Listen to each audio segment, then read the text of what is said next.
नमस्कार, TV 9 digital में आपका स्वागत है और मैं हूं कार्तिकेय शर्मा। आज बात करेंगे कि कैसे चीन ने ताइवान के हर विभाग में घुसपैठ कर रखी है। रॉयटर्स की एक रिपोर्ट के अनुसार चीन की खुफिया एजेंसियों ने ताइवान की सुरक्षा प्रणाली को हर स्तर पर कॉम्प्रोमाइज कर दिया है। चीन के जासूस ताइवान की फौज और उनके राष्ट्रपति की सुरक्षा एजेंसी तक को भेजने में कामयाब हो चुके हैं। ऐसे में ताइवान चीन के इस ग्रे जोन वॉरफेयर से निपटने के लिए क्या कर रहा है। पहले आपको बताता हूं कि चीन ने पिछले 3 साल में ताइवान के प्रशासन में कैसे अपने एजेंट प्लांट किए। आप जानकर चौंक जाएंगे कि चीन ने ताइवान के राष्ट्रपति की सीक्रेट सर्विस में जासूस प्लांट कर दिए। इसमें से एक जासूस ने राष्ट्रपति की सीक्रेट सर्विस के संगठन का खाका चीनियों को भेज दिया। एजेंट को पकड़ने के बाद पता चला कि वरिष्ठ अधिकारियों के फोन नंबर भी चीन को भेज दिए गए। पिछले कुछ वर्षों में ताइवान ने सेना के 21 अफसरों को ताइवान के सीक्रेट्स बेचते पकड़ा है। इन सभी को सजा हुई है। आज भी सेना के 9 वरिष्ठ अफसरों पर जासूसी के मुकदमे चल रहे हैं। चीन की कोशिश है कि ताइवान को वो अपने जासूसों से बांट दे, जिससे ताइवान की सुरक्षा व्यवस्था कमजोर हो जाए। इसको ग्रे जोन वॉरफेयर कहते हैं। इसी के तहत चीन की नौसेना और वायुसेना बार बार ताइवान की सरहद के पास आकर युद्ध अभ्यास कर रही है। लेकिन चीन की असली मंशा है कि बिन युद्ध के ताइवान का चीन में विलय हो। यही कारण है कि ताइवान में चीन की खुफिया गतिविधि बढ़ गई है। सोचिए कि चीन के पेरोल पर ताइवान के पूर्व उप रक्षा मंत्री जनरल चैंग खुद थे। वैसे जासूसी सब देश करते हैं, लेकिन चीन के लिए यह युद्ध में अलग जगह रखता है।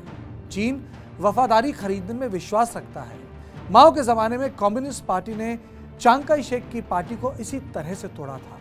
लड़ने के साथ साथ यानी मिलिट्री कैंपेन के साथ साथ कम्युनिस्ट पार्टी ने केएमटी के अफसरों की वफादारी खरीदी थी। इसका नतीजा यह हुआ था कि चांग काई शेक की कई मिलिट्री यूनिट्स ने बिना लड़े अपना पाला बदल माओ से जा मिले थे। यही चीन ताइवान में करने की कोशिश कर रहा है।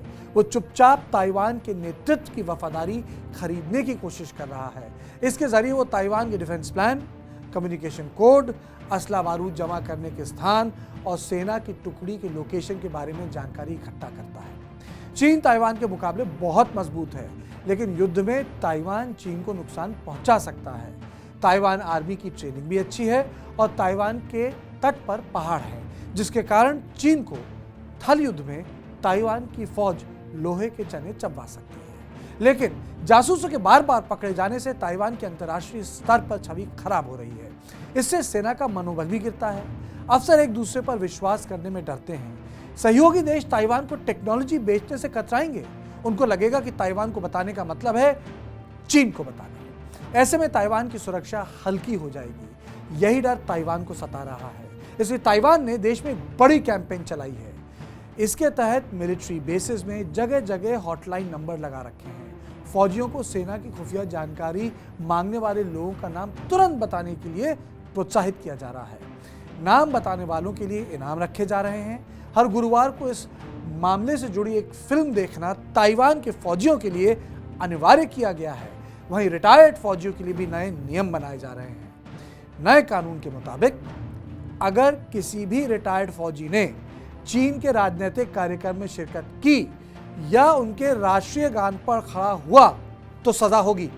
बड़ा फाइन भी लगेगा।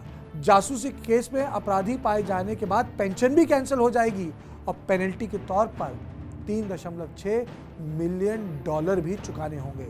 ये सब इसलिए हुआ कि 2016 में ताइवान के कुछ रिटायर्ड अफसरों ने चीन के राजनीतिक कार्यक्रम में हिस्सा तो लिया, जिसका आयोजन ग्रेट हॉल में हुआ था, और वहां वो खड़े भी हो गए नेशनल एंथम में। ताइवान चीन से हर स्तर पर लड़ रहा है, लेकिन चीन अपने जासूसों के जरिए ताइवान की राजनीतिक और फौजी नेतृत्व की नींव को कमजोर करना चाह रहा है। उसकी कोशिश है कि हर जगह उसके आदमी तैनात हो जाएं और ताइवान पर कब्जा भीतर से हो और युद्ध की नौबत ही ना आए। तो सियासत की बात में बस इतना ही। देश और दुनिया की बाकी खबरों के लिए देखते रहें टीवी 9 डिजिटल।